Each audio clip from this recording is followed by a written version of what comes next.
hindi doon sa ating mga tinatamasa lamang. Hindi sa mga material na bagay.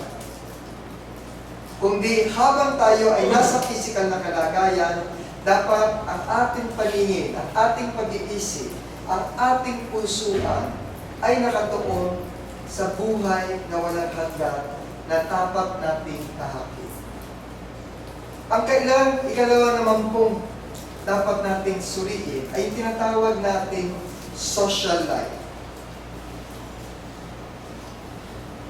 Kung pag-uusapan naman natin ang pagsusuri tungkol sa ating social life, ito ay may kinalaman kung paano tayo makisalamuha sa ating mga relasyon sa iba't iba.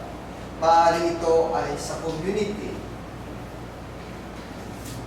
Maaaring ito ay sa ating kongregasyon, sa ating pamilya, sa ating eskwela, sa ating mga trabaho.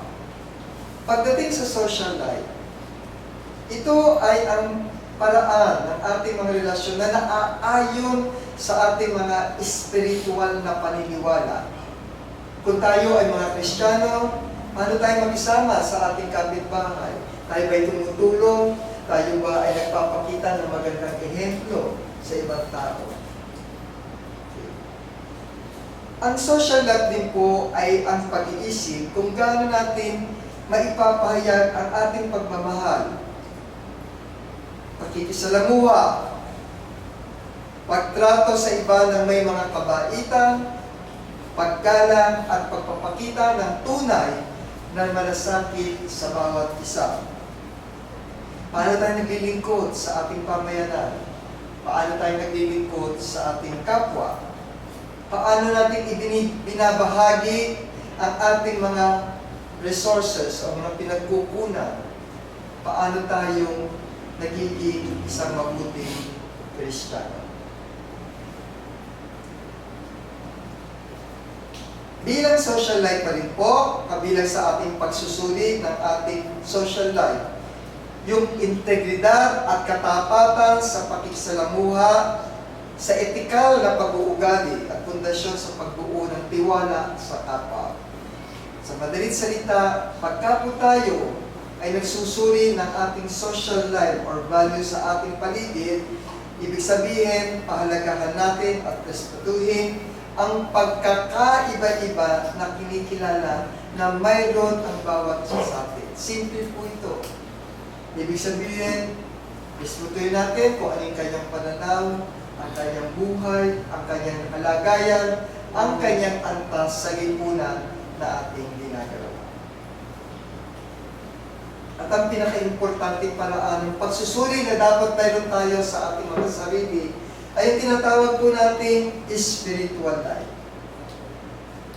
Bilang isang Kristiyano, dapat po tayo nagbibigay ng higit na oras kung paano natin susuliin at pagninilay-nilayin kung ano po ay yung spiritual level natin sa ngayon.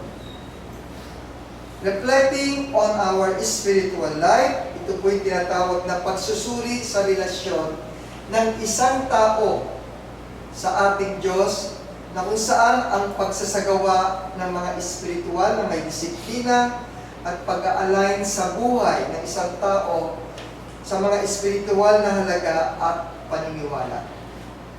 Ang spiritual po nito, kasama rin dito yung pagsasaalang-alang sa ilalim na kung saan tayo ay may katapatan ng ating pag-ibig, pagtitiwala, at debosyon sa ating Panginoon.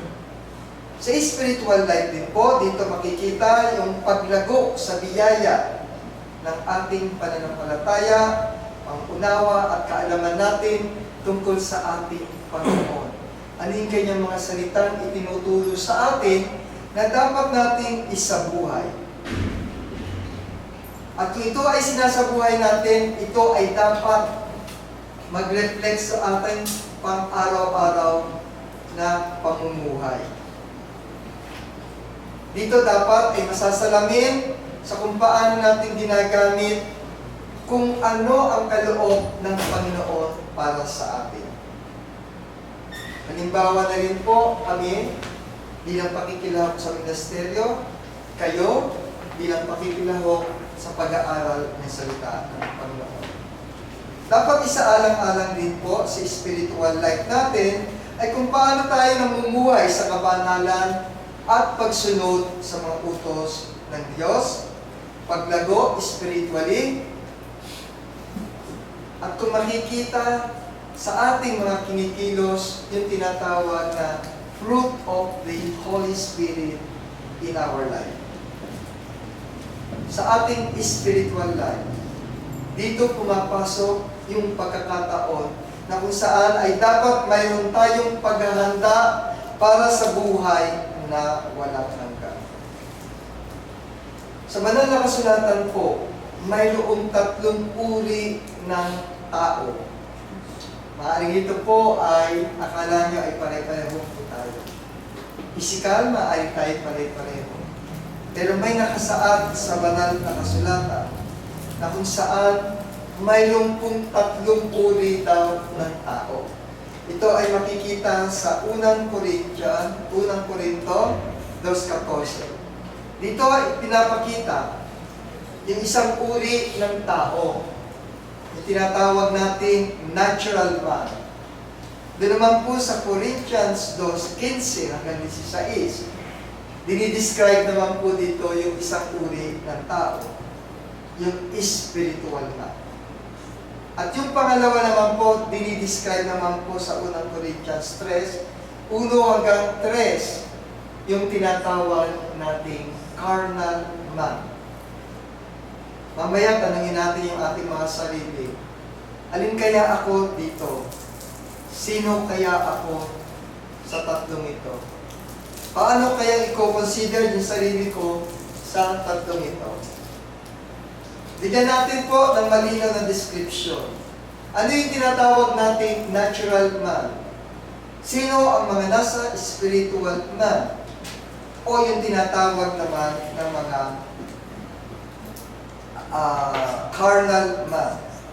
Babalikan po natin ito. Ang isang natural man po ay dinidescribe sa unang Korinto 2:1-14. Sabi po dito, ngunit ang taong ayon sa laman ay hindi tumatanggap ng mga bagay ng Espiritu, sapagkat ang mga ito ay kamangmangan sa Kanya.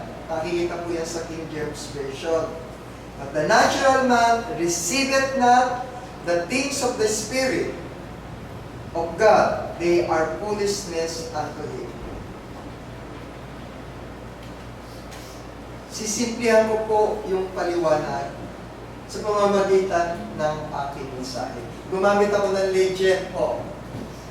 Okay? Yung self, yung interest, yung mga bilog-bilog na itim, at yung tinatawag natin cross.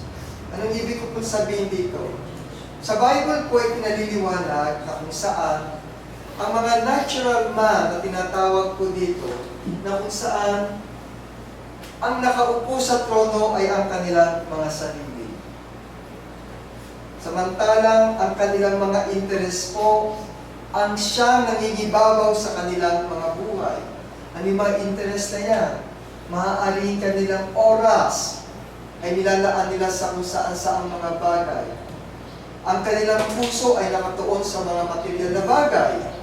Ang kanilang oras ay maaaring sa trabaho o sa mga bagay na kung saan ay magpapa-angat ng kanilang sarili. So, madalit salita, ang sarili nila ang naghahari. At ang ating Panginoon ay nasa labas ng kanilang mga pamumuhay. Sila yung mga tinatawag na kung saan ay hindi tumatanggap sa ating Panginoon. They are what we call self-centered person. Nabubuhay sila kung ano yung gusto nilang paraan ng kanilang pamumuhay. Ang Panginoon ay labas sa kanilang buhay.